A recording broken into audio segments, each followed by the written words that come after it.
Professor Nageshwar గారి కొన్ని వ్యాఖ్యలు విపరీతంగా హల్చల్ చేస్తున్నాయి. దాన్ని అందరూ ఖండించే వాళ్ళు ఖండిస్తున్నారు, సపోర్ట్ చేసే వాళ్ళు సపోర్ట్ చేస్తున్నారు. ఇప్పుడు ఈ విషయం కోసం మనం ఈరోజు డిస్కస్ చేద్దామండి. ఆయన అంటే నాకు అభిమానమే. ఆయన ఒక జర్నలిస్ట్గా, న్యూట్రల్ మేధావిగా ఆయనకు ఒక ఇమేజ్ ఉంది. అలాంటి వాళ్ళు మాట్లాడే మాటలకి ఖచ్చితంగా జనాలు కనెక్ట్ అవుతారు. అలాంటి సమయంలో ఆయన మాట్లాడిన మాటలు నిజంగా ఈవేళ ఈ రాష్ట్రంలో ఉన్న తెలుగుదేశం కార్యకర్తల్ని, జనసేన కార్యకర్తల్ని తీవ్ర ఆగ్రహావేశాలకు లోన్ చేసిందండి. అయితే ఆయన గురించి కొంతమంది సపోర్ట్ చేసేవాళ్ళు ఉన్నారండి. తులసి చందు మనకు తెలుసు కదా, ఆవిడ కూడా ఒక న్యూట్రల్ జర్నలిస్ట్ అని చెప్తుంది. ఆవిడ మాటల్లోనే అసలు ప్రొఫెసర్ నాగేశ్వర్ గారు ఏమన్నారు, ఆయన మాట్లాడిన మాటల్లో తప్పేంటి? తప్పుంది, 100% తప్పుంది. అయితే చాలామంది వెనకేసుకొస్తున్నారు. చాలామంది ఎలాగన్నారు, పవన్ కళ్యాణ్ గారు అప్పుడు అలాగన్నారు, చంద్రబాబు నాయుడు గారు ఎలాగన్నారు, అప్పుడు లేని తప్పు ప్రొఫెసర్ గారు అంటే తప్పేమొచ్చింది, ఈయన ఎందుకు క్షమాపణ చెప్పాలి, ఈయన మీద ఎందుకు కేసులు పెట్టాలని వైసీపీ అనుకూలమైన వ్యక్తులు అబ్బాయి చాలా తెలివిగా అడిగేస్తున్నారండి. చంద్రబాబు నాయుడు గారికి, పవన్ కళ్యాణ్ గారికి, ప్రొఫెసర్ నాగేశ్వర్ గారికి తేడా లేదా? ఆ తేడా ఏంటో చూపిస్తాను. ముందు ఈ న్యూట్రల్ అమ్మాయి అయిన తులసి చందు మాటల్లోనే మనం చూద్దాం.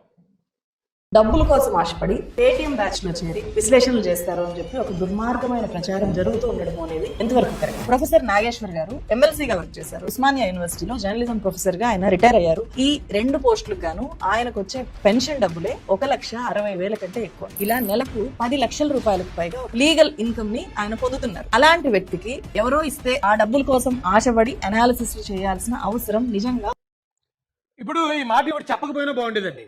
నిజానికి నెలకు 10 లక్షలు వస్తుంది అంటుంది ఆవిడ. ఆ మాట అంటం వల్లే ఓకే నెలకు 10 లక్షలు అయితే ఏం సరిపోద్ది, ఖచ్చితంగా ఆ డబ్బుల కోసం చేశాడేమో అనే అనుమానం కలిగించింది ఆవిడ. ఎందుకంటే జగన్మోహన్ రెడ్డి ఇస్తే 1,00,000, 2 లక్షలు ఇవ్వరు కదండి.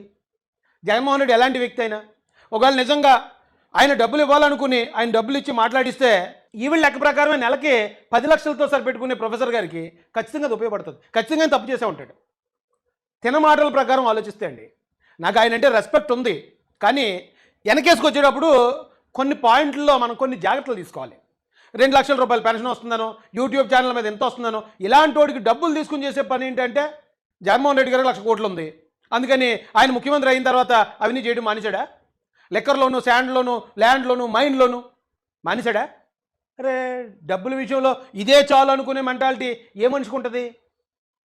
పాపం ఇప్పుడు మీరు చెప్పిన దాని ప్రకారం ఆయన కొన్ని ఇమేజ్కి ఆయనకు వచ్చే ఇన్కమ్ చాలా తక్కువ. కాబట్టి తులసి చంద్ గారి మాటల్లో చూసినా కూడా ఆ డబ్బుల కోసం ఆయన చేసే పరిస్థితే, డబ్బుల కోసం ఆయన తప్పు చేసే పరిస్థితిలోనే ఉన్నాడని ఇక ఆవిడ మాటల్లోనే తెలుస్తుంది.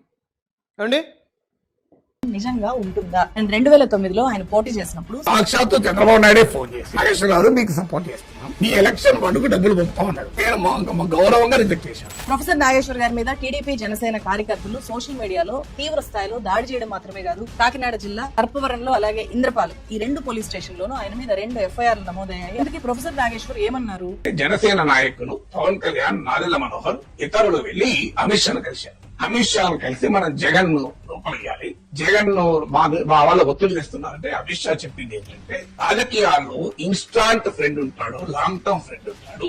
Telugu Desam instant friend, Jagan long term friend అని మీరు కూడా ఆ వైఖరి మార్చుకోండి అని సలహించారు. అది పూర్తిగా వాస్తవం. అది దయచేసి ఆయన ఉపసంహరించుకోవాలి. అది నాగేశ్వర్ ఉపసంహరించుకోవాలి కదా, అంతేగా డిమాండ్.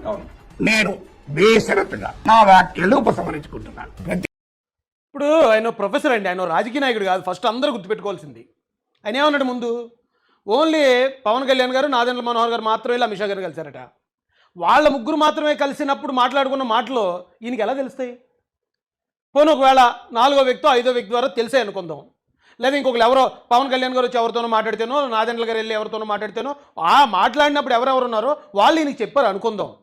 అలా చెప్పినప్పుడు ఇప్పుడు నాదెండ్ల గారు వచ్చి ఖండించారా, అదేం కాదు, ఏం మాట్లాడుతున్నారు, అదంత అవాస్తవం అన్నాడు ఆయన. ఎందుకు ఆ విధంగా మాట్లాడారో మనకు తెలియదు, ఎవరు మాట్లాడారో తెలియదు. అది పూర్తిగా అవాస్తవం. అది దయచేసి ఆయన ఉపసంహరించుకోవాలి. అది కరెక్ట్ కదా ఇన్ఫర్మేషన్. ఇతర పార్టీల గురించి మేము వెళ్ళి చర్చించాల్సిన అవసరం అసలు లేదు. ఆ సంభాషణ అసలు ఏనాడు కూడా జరగలేదు. అది చాలా పొరపాటు. అది నాగేశ్వరరావు డెఫినెట్ గా విధ్వా చేసుకోవాలని భావిస్తాను. నిన్న పవన్ కళ్యాణ్ గారు ప్రెస్ మీట్ పెట్టి చాలా చిరాకు పడ్డాడు ఆయన. నేను ఎవరిని అరెస్ట్ చేయితే నేను ఎదుగుతానని అనుకోవడం ఏంటి, నేను కష్టపడి దేనన్నా తట్టుకోనకు వచ్చినోడిని నేను వెళ్ళి ఎవరినో అరెస్ట్ చేయమని అంటాం ఏంటి అని ఆయన అన్నాడు. నేను అమిత్ షా గారు మాట్లాడుకుంటా ఉంటే ఆయన పక్కనే ఉండి విన్నట్టుగా మాట్లాడు. ఆయనకి నేను ఏదో చెప్పానంట, ఆయన నన్ను తిట్టారంట. వైసీపీ నాయకుడి గురించి అంటే ఆయనకి జైలుకి వెళ్ళిపోవాలి, అరెస్ట్ చేయాలంటే ఆయన అంటే క్లాస్ తీసుకోవాలంటున్నాను. అంటే ఒక్కటి జైలుకి వెళ్ళిపోయి ఒకరికి ఏదైనా అయిపోతే దానివల్ల జనసేన ఎదుగుతాడు, పవన్ కళ్యాణ్ ఎదుగుతాడు. అంత దిగజారుడు మైండ్ సెట్ ఉంది. అసలు దానికోసం పాలిటిక్స్కి వస్తాం? ఎంత తెగించే గుణం ఉంటే వస్తాం పాలిటిక్స్కి? అలాంటి నేను కూర్చోబెట్టంటే వైసీపీ నాయకుడు అంటే ఆయన జైలుకి వెళ్ళాలని చెప్పానని ఈయన ఊహించుకొని చెప్తారు. అదో పెద్ద న్యూస్ అది. ఆయన అన్నప్పుడు మరి ఏం చేయాలి? నిజంగా ఆయన ప్రొఫెసర్ న్యూట్రల్ వాస్తవంగానే చెప్పేవాడు అయితే ఏం చేయాలి? ఏమంటే నాకు ఇదిగో పలానా వ్యక్తి చెప్పాడు, అయితే తప్పు అతనిదై ఉంటుంది, అతను అబద్ధం చెప్పి ఉంటాడు, కానీ నేను చెప్పింది అబద్ధం కాదని అతను తన నిజాయితీ నిరూపించుకోవాలి కదా. అది వదిలేసి వెనక్కి తీసుకోమంటారా? ఓకే, నా వ్యాఖ్యలు వెనక్కి తీసుకుంటాను అంటే అర్థం ఏంటి? అంటే నోటికి ఏదొస్తే అది వాగేసి, నోటికి ఏదొస్తే అది చెప్పేసి, ఒకవేళ ఎవరైనా వచ్చి తేల్పించబోయా నువ్వు ఎలాగ అన్నావు కదా అంటే లేదు లేదు నా వ్యాఖ్యలు వెనక్కి తీసుకుంటాను అంటే అది క్రెడిబిలిటీయా? ఒక ప్రొఫెసర్కి ఉండాల్సిన లక్షణమా? ఒక జర్నలిస్ట్కి ఉండాల్సిన లక్షణమా? ఏ సోర్సు లేకుండా ఆయన అన్న మాట ఎంత పెద్ద మాట తెలుసా? ఆ మాట వల్ల ఇగో పవన్ కళ్యాణ్ గారు, నారాయణ గారు వెళ్ళారట, ఇప్పుడు అమిత్ షా గారు వాళ్ళు అందరూ కుమ్మక్క అయిపోయారట, తెలుగుదేశం పార్టీని ఏకాకి చేస్తారట అని అర్థం వస్తుంది. అందులో తెలుగుదేశం కార్యకర్తలందరిలో ఖచ్చితంగా ఏంటి ఇలా జరిగిందా అనే ఒక అనుమానం, అభద్రతాభావం పవన్ కళ్యాణ్ గారి మీదో లేకపోతే జనసేన వాళ్ళ మీదో ఏర్పాటు అయ్యే విధంగా కుట్ర పన్ని మాట్లాడిన మాట అది. క్రిమినల్ కాన్స్పిరసీ అది. అదేమో ఆషామాషిగా మాట్లాడిన మాట కాదు. అలాగే అమిత్ షా గారు కూడా ఈ రోజున చంద్రబాబు నాయుడు గారు కూటమి గెలిచిన తర్వాత ఇంతమంది ఎంపీలతో అదే అమిత్ షా గారికి అది సపోర్ట్ ఇచ్చినప్పుడు వాళ్ళకి సపోర్ట్ చేశారు కదండి ఆయన. వాళ్ళంతో నిజాయితీగా వాళ్ళ కూటమి ధర్మాన్ని ఇద్దరూ నిర్వర్తిస్తున్న క్రమంలో అమిత్ షా గారి క్రెడిబిలిటీ మీద, ఆయన మీద అనుమానం కలిగే విధంగా ఈయన మాట్లాడాడు. ఈ భారతదేశానికి హోంశాఖ మంత్రి, ఈ భారతీయ జనతా పార్టీలో నెంబర్ 2 స్థానంలో ఉన్న వ్యక్తి యొక్క క్రెడిబిలిటీని దెబ్బకొట్టే విధంగా మాట్లాడాడు. అదేమో ఆషామాషి విషయం కాదే. అది దేశ సార్వభౌమత్వానికి ఇవాళ నిజంగా అనుమానాలు వచ్చాయనుకోండి, చంద్రబాబు నాయుడు గారు మమ్మల్ని ఎలాగంటారా అని చెప్పి ఆయన అనుమానం పడితే ఇది దేశ సార్వభౌమత్వానికే ఇదొక గొడ్డలు పెట్టు కదా. స్థిరమైన ప్రభుత్వాన్ని కోల్చాలని ఒక ప్రయత్నం కదా ఇది. ఇది దేశద్రోహం కదా, రాజ్యద్రోహం కదా. ఇదేం చిన్న విషయం అంటారేంటి? అలాగే పవన్ కళ్యాణ్ గారు కూడా అక్కడికి వెళ్ళి అమిత్ షా గారితో మాట్లాడి ఆయన అలాగే అన్న వెంటనే సరే అని చెప్పేసి వచ్చారట అని ఆయన మీద లేనిపోయిన అనుమానాలు క్రియేట్ చేశాడు ఈయన. అంటే పవన్ కళ్యాణ్ గారు బీజేపీ కుమ్మక్క అయిపోయి తెలుగుదేశం పార్టీని ఏకాకి చేసేస్తున్నాయి, తెలుగుదేశం పార్టీని మోసం చేసేస్తుంది అనే ఒక బ్లేమ్ని పవన్ కళ్యాణ్ గారి మీద వేసాడు. ఎట్ ఏ టైం కూటమిలో ఉన్న 3 పార్టీలని కూడా ఆయన డిఫెన్స్లోకి నెట్టాడు. ఏ విధమైన సోర్సు లేకుండా, అన్నిటికన్నా దారుణమైన విషయం ఇది, ఏ విధమైన సోర్సు లేకుండా అటు కేంద్ర ప్రభుత్వాన్ని ఇటు రాష్ట్ర ప్రభుత్వాన్ని బదనాం చేసే ప్రయత్నం చేస్తే అది తప్పు కదా. అంతేనా? అదేంటి ఆ మాత్రం దానికి ఎలాగంటారు ఏంటి? అదేమో పెద్ద విషయం కాదన్నట్టు అంటారు ఏంటిది? పోనీ ఈయన ఒకవేళ రాజకీయ నాయకుడు అనుకోండి, నిజంగా జగన్మోహన్ రెడ్డి ఆ మాట అన్నాడు అనుకోండి, ఓకే నమ్మిన వాళ్ళు నమ్ముతారు, నమ్మని వాళ్ళు నమ్మరు, ఎందుకంటే అతను ప్రతిపక్ష నాయకుడు కాబట్టి పట్టించుకోరు. అదే మాట చంద్రబాబు నాయుడు గారు ఒకవేళ జగన్ గారిని అంటే నమ్మిన వాళ్ళు నమ్ముతారు, నమ్మని వాళ్ళు నమ్మరు. పవన్ కళ్యాణ్ గారు అంటే నమ్మిన వాళ్ళు నమ్ముతారు, నమ్మని వాళ్ళు నమ్మరు, ఎందుకంటే వీళ్ళందరూ రాజకీయాల్లో ఉన్నారు కాబట్టి ఒకళ్ళు విమర్శించుకోవడం కామనే అనుకుంటారు. ఇతనికి పని ఏంటి? ఇతను ఏ కారణం ఉందని చెప్పి ఇంత పెద్ద బ్లేమ్ని 3 పార్టీల మీద, 3 పార్టీల యొక్క ఆ బంధం మీద అనుమానం కలిగించే విధంగా ఒక న్యూట్రల్ బ్యాక్గ్రౌండ్ నుంచి వచ్చేసి అంత పెద్ద మాట అనేసి ఇప్పుడు వాళ్ళు ఎవరైనా తేల్చు, నువ్వు తేల్చకపోతే మేము కేసులు పెడతావు అనగానే ఏంటండి నా మాటలు ఉపసంహరించుకుంటాను అంటే ఒక మాట అనేసి ఆ మాట అంతా ప్రజల్లోకి వెళ్ళి లేనిపోయిన అనుమానాలు క్రియేట్ చేసిన తర్వాత నేను ఉపసంహరించుకుంటానంటే సరిపోద్దా? ఇప్పుడు ఎవరో వచ్చేసి పొడిచేస్తాడండి, పొడిచేసి చచ్చిపోతాడు, ఆ చచ్చిపోయాక సారీ అండి నేను చూసుకోలేదండి అని నేను సారీ చెప్పేస్తున్నానండి అంటే వదిలేస్తారా? ఏం మాట్లాడుతున్నారు నాకు అర్థం కాదు. ఈయనకి ఏం పని ఉంది? ఈయన ఒక నిజంగా వాళ్ళ వైసీపీ కార్యకర్త అనుకోండి, వైసీపీ నాయకుడు అనుకోండి, ఇలాంటి 100 అనుమానండి, 100 అనుమానాన్ని ఎవరు పట్టించుకోరు. ఇక తెలుగుదేశం జనసేన వాళ్ళు దాని గురించి పెద్దగా ఆలోచించారు, ఆ వైసీపీలో ఉన్నారు కాబట్టి అంటారులే అనుకుంటారు. ఇక అలాగే కార్యకర్తలు ప్రజలు కూడా దాన్ని పెద్ద పట్టించుకోరు.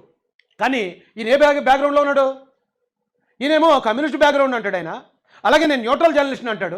సోర్స్ లేకుండా మాట్లాడడం ఇంత పెద్ద బ్లేమ్. ఏం మాట్లాడుతున్నారండి ఆయన? మళ్ళీ ఆ తెలంగాణలో అరచేస్తే కుదరదనేమో కొందరు, జర్నలిస్ట్ని అరచేస్తే కుదరదు. ఏంటి జర్నలిజం ఇది? ఏమంటే గతంలో జర్నలిస్టులు ఎలా ఉండేవారు తెలుసా? ఏదన్నా ఒక వార్త ప్రచురించిన తర్వాత అది కనుక పొరపాటుని తెలిస్తే దానికి సరైన సోర్స్ లేకపోతే మరుసటి రోజు సవరణ ఇచ్చేవారు. ఏమంటే నేను ఇలాగ ప్రచురించాం, దయచేసి క్షమించండి, మేము క్షమాపణలు కోరుతున్నాం అని చెప్పేవారు. జర్నలిజం అంటే అదండి.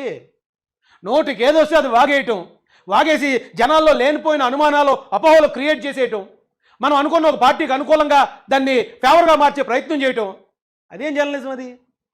నేను మాట చెప్తాను, కొంచెం ఘాటుగానే ఉంటుంది, ఏమనుకోకండి.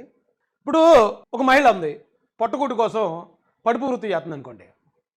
పబ్లిక్గా ఆవిడ నేను పడుపు వృత్తి చేస్తున్నానని చెప్పి అందరికీ చెప్పి చేస్తుంది. అది చాలా బెటర్. ఎందుకంటే అదేమి దాయలేదు ఆవిడ, దాయకుండా ఆవిడ పొట్టకూటి కోసం లేకపోతే వాళ్ళ పిల్లల కోసం చేయాల్సింది చేస్తుంది, పబ్లికే చేస్తుంది. అది కూడా చాలా బెటరే. అదే ఒక భార్య భర్తతో కుటుంబంతో ఉన్న ఒక భార్య భర్తకి పిల్లలకి తెలియకుండా వేరే వాళ్ళతో అక్రమ సంబంధం పెట్టుకుందంటే అది వ్యభిచారం కన్నా దారుణం అండి. చాలా జాగ్రత్తగా ఆలోచించండి. ఒక భార్య భర్త అన్ని చూసుకుంటున్నాడు, పిల్లలు ఉన్నారు, చక్కని కుటుంబం ఉంది, ఈ కుటుంబానికి చెందిన మహిళగా అతని భార్యగా వీళ్ళకి తల్లిగా చలామణి అవుతుంది పబ్లిక్లో. అలాంటిది వేరే వాళ్ళతో అక్రమ సంబంధం పెట్టుకుందనుకోండి, అన్నిటికన్నా ఘోరం అది. ఆవిడతో పోలిస్తే వ్యభిచారం పబ్లిక్గా చేసే మహిళకి బెటర్. ఎగ్జాంపుల్ నేను ఎందుకు చెప్పానంటే, ఇప్పుడు ఒక పార్టీలో ఉన్నాడు అనుకోండి, ఎవరన్నా ఓ పార్టీలో ఉండి ఆ పార్టీ తరపున నువ్వేం మాట్లాడినా చెల్లుతుంది, ఏ ఆరోపణలన్నా చెయ్యి. కానీ మనం ఉండేదేమో వేరే బ్యాక్గ్రౌండ్, న్యూట్రల్ బ్యాక్గ్రౌండ్. ఈ న్యూట్రల్ బ్యాక్గ్రౌండ్లో ఉంటూ మేధావిగా కొనసాగుతూ జర్నలిస్ట్గా కొనసాగుతూ మనం ఒక పార్టీకి అనుకూలంగా అక్రమ సంబంధం నేర్పడం అన్నిటికన్నా ఘోరం అండి. ఇది చాలా జాగ్రత్తగా ఆలోచించాలి. ఇప్పుడు ఇదే ప్రొఫెసర్ గారు ఉన్నారు, ఈయనకి నిజం ఇంకో మాట చెప్పొచ్చండి. ఏ ప్రభుత్వ అధికారంలో ఉన్నా సరే జర్నలిస్టులకి లేకపోతే మీడియాకి ఆ ప్రభుత్వానికి వ్యతిరేకంగా మాట్లాడడం, ప్రజలకు అనుకూలంగా మాట్లాడడం అనేది అది జర్నలిజం యొక్క విధి, దాన్ని యాక్సెప్ట్ చేయొచ్చు. కానీ ఒక ప్రభుత్వాన్ని డిఫేమ్ చేస్తూ మరొక పార్టీకి మేలు చేయాలనుకోవడం మాత్రం తప్పు. ఇది ఎందుకు చెప్తున్నానంటే, ఒకసారి మీరు ఈయన గురించి ఈ వీడియో ఒకటి చూడండి. ఆ టాక్సీ డ్రైవర్తో మాట్లాడుతుంటాను చెప్తున్నాడు, పట్టణాల్లో టీడీపీ ఉన్న గ్రామాల్లో ఇంకా జగన్ పట్ల గట్టిగా ఉన్నారు సార్. ఎందుకంటే చంద్రబాబు అయితే అడ్మినిస్ట్రేషన్ స్ట్రాంగ్ ఉంటుంది అనే భావన ఉంది, కానీ సంక్షేమ పథకాలు జగన్ పట్ల గ్రామీణ ప్రాంత ప్రజలు, పేద ప్రజలు చాలా క్లియర్ గా ఐడెంటిఫై అవుతున్నారు అని చెప్పాడు. ఎలక్షన్కి ముందు అంటే వాళ్ళ ఒక జర్నలిస్ట్ ఉన్నాడండి, ఒక మీడియా హౌస్ ఉంది, ప్రభుత్వం ఏదైనా వ్యతిరేకంగా ఉండాలంటే. కానీ ఎలక్షన్కి ముందు మరి జగన్ గారిగా సీఎం, ఆయన సీఎంగా ఉన్నప్పుడు ఆయన సపోర్ట్ చేస్తున్నాడు. ఈయన ఏమండి, ఆయన పరిపాలనలో జరిగిన అన్యాయాలు, అక్రమాలు, దారుణాలు మరి ఆయన కనిపించలేదా? గ్రామాల్లో ఎలా ఉంది, మళ్ళీ జగనే గెలిచేలాగా ఉన్నాడు అని ఒక న్యూట్రల్ బ్యాక్గ్రౌండ్ నుంచి ఆయన సపోర్ట్ చేయాల్సిన అవసరం ఏంటి? ఇప్పుడు తులసి చంద్ అడుగుతుంది, ఆయన పేటీఎం అవ్వాల్సిన అవసరం ఏంటి అంటుంది. మరి పేటీఎం అవ్వకపోతే ఆ పార్టీకి అనుకూలంగా మాట్లాడాల్సిన అవసరం ఏంటి? ఇక్కడ చూడండి ఒకసారి, ప్రతిపక్ష హోదా విషయంలో 2 నాలుకల ధోరణి ప్రొఫెసర్ నాగేశ్వర్ గారు ప్రదర్శించారు. ఇక్కడికి వచ్చేటప్పటికి చంద్రబాబు నాయుడు గారికి 23 వచ్చాయి, కొన్ని లాగేస్తే ప్రతిపక్ష హోదా పోద్ది అన్నాడు ఆయన. అదే జగన్మోహన్ రెడ్డి గారి దగ్గరికి వచ్చేటప్పటికి అలాంటి రూలే లేదు, ఇన్ని సీట్లు వస్తే తప్ప ప్రతిపక్ష నాయకుడు హోదా ఇవ్వకపోవటం అనే రూలే లేదు. ఎందుకు వచ్చింది మరి? ఇలాంటి పనులు ఈయన చేస్తున్నప్పుడు ఆయన పేటీఎం అంటే తప్పే ఉంది. మరి ఏ కారణంతో సపోర్ట్ చేస్తున్నాడు ఆయన? ఈ ప్రస్తుత వార్తల మీద ఒక 6 గనక ఆకర్షించగలిగితే చంద్రబాబు నాయుడుకు ప్రతిపక్ష నాయకుడు హోదా కూడా పోతుంది. వల్లభనేని వంశీ మాట్లాడుతూనే ఉన్నారు కదా, అందువల్ల రాజకీయాల్లో జరుగుతుంది, ఇందులో అనుమానం ఏం లేదు. ప్రతిపక్ష నాయకుడు హోదా కూడా పోవచ్చు, తెలంగాణలో జరిగింది కదా, అందులో అనుమానం లేదు. జగన్ చిటికేస్తే చంద్రబాబు నాయుడుకి ఏమవుతుంది? ప్రతిపక్ష హోదా పోతుంది, అందులో అనుమానం. నా అభిప్రాయం బలంగా 10% స్ట్రెంత్ ఉంటేనే ప్రధాన ప్రతిపక్ష నేత హోదా ఇవ్వాలి, లేకపోతే ఇవ్వకూడదు అనేది రాంగ్ ఆర్గ్యుమెంట్. అది కోర్టులో ఉంది, తేలుతుంది. 10% అనే ప్రస్తావన రానేలేదు యాంటీ డిఫెక్షన్ లో. ఎందుకు చేస్తున్నాడు ఈయన? ఇది నా వైసీపీలో జాయిన్ అయిపోయి వైసీపీ అధికార ప్రతినిధిగాను, వైసీపీ మేధావర్గంగాను మాట్లాడితే అది నేరం కాదు, అది తప్పు కాదు. ఎందుకంటే ఆయన మాటలు నమ్మడం నమ్ముతాడు, నమ్మడం. ఈ న్యూట్రల్ ముసుగు ఏంటి? ఈ డ్రామాలు ఏంటి? మీరు చేసిన వృత్తి ఏంటి? మీ వెనకాతల బ్యాక్గ్రౌండ్ ఏంటి? ఇప్పుడు మీరు ప్రవర్తిస్తున్న ప్రవర్తన ఏంటి? మీ మాటలు ఏంటి?